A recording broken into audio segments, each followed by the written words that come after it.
and keeping it right in sync. James Harden and the Houston Rockets are completely out of sync. They lost to the Lakers, got blown out.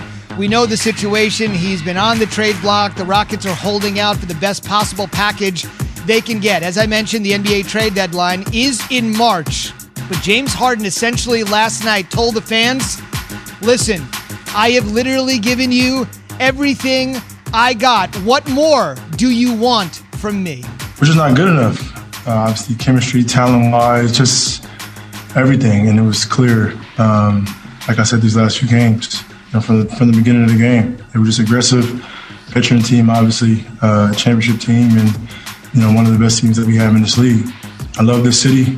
I literally have done everything that I can.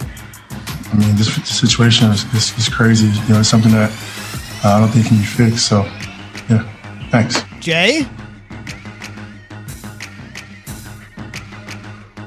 Demanded a trade.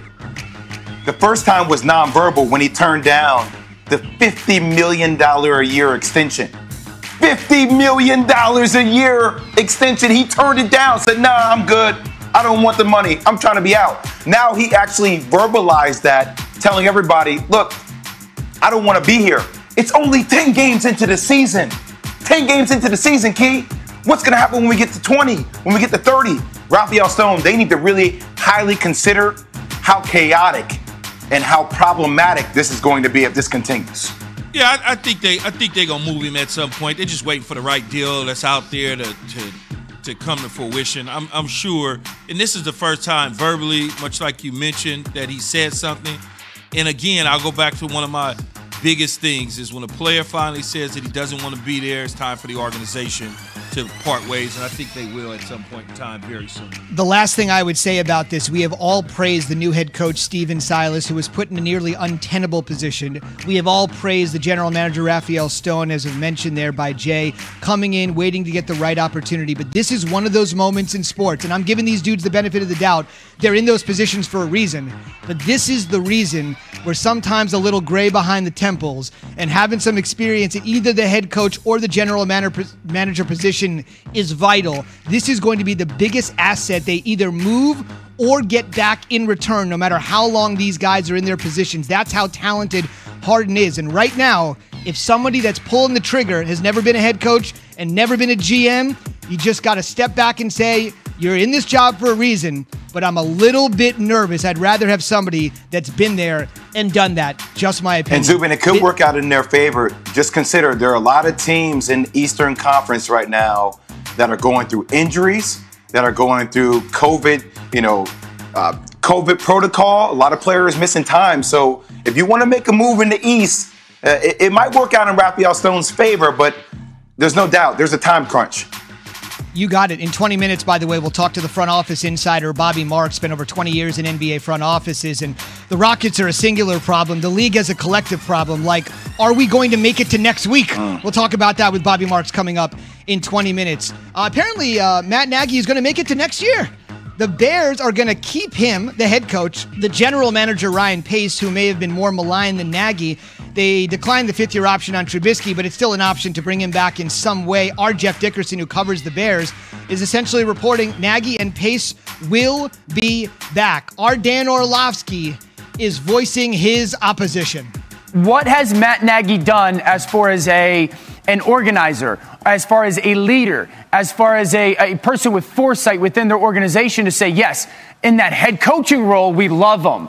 Now we're going to allocate some of the play calling responsibilities or the offensive viewpoint. Who are we going to give that to? And what has Matt Nagy done within that building to prove I'm great in this role? Look, I understand where Dan is coming from, but I think in this situation, he has a winning record. Chuck Pagano is retiring as a defensive coordinator. So he's got to retool his staff and his thought process and his thinking. Maybe there's a guy or two out there that is really good at calling plays, really good at putting a system in place to make whoever the quarterback is going to be in the future for them successful.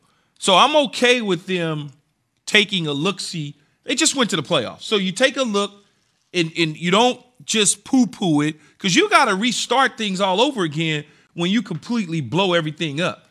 So give it a shot in 2021. See where it's at, see where he's going to be before you make that decision and that move. Now, Mitch Trubisky is, jockeying for position to come back and be the Chicago Bears starting quarterback again. Now, maybe there's a small deal there because they didn't pick up the fifth-year option. Right. There's a small little deal. Maybe there's a 2-year deal that is a prove-it deal that he can now show with a new offensive coordinator his abilities that he showed in North Carolina that made them take him as the number 2 pick overall. You're exactly right, Key. I expected Matt Nagy and Ryan Pace to come back. I don't think that's the real conversation. I think the real conversation moves quickly to, is Mitchell Trubisky your quarterback of the future? What are your plans to do with a team that's defense is incredible, but it seems like they are a quarterback away from going deep into the playoffs? Well said. We want to mention that Dan made those comments on our show Monday. He's been a great voice of insight every single Monday after the NFL games on Sunday, and surely we'll have him back again next Monday. He always brings it strong. A reminder to tune into Greeny's show, which immediately follows ours on ESPN Radio every weekday morning. This morning, Greeny will talk to Tony Dungy, friend of our program, and the Bills, old school Bill stars are coming out this week, baby. They're coming out of the woodwork left and right. Bruce Smith, the great defensive stud, will be on with Greeny from Keyshawn, J. Will, and Zubin right into Greeny weekday mornings right here on many of these ESPN radio stations. On the way, 13-3 last year, on the cusp of the Super Bowl last year. And this year's team is light years better. Wait until we dig into this. All of that and more after Jay has this from Indeed. Listen up. If you need to hire, you need Indeed. When you upgrade your job post, Indeed immediately delivers candidates from their resume database who fit your job criteria. Let Indeed sift through the resumes so you can focus on selecting your top candidates. Indeed delivers 2.5 times, hear that correctly, 2.5 times more hires than other branded job sites combined, according to Breezy HR 2019. Receive a $75 sponsored job credit when you post a job at Indeed.com/credit. That's Indeed.com/credit. Terms and conditions apply. Aaron Rodgers, to me, is the MVP this season. It's the best season he's ever had. Idle chatter like that doesn't have a space in my brain. Jared Goff is the most important player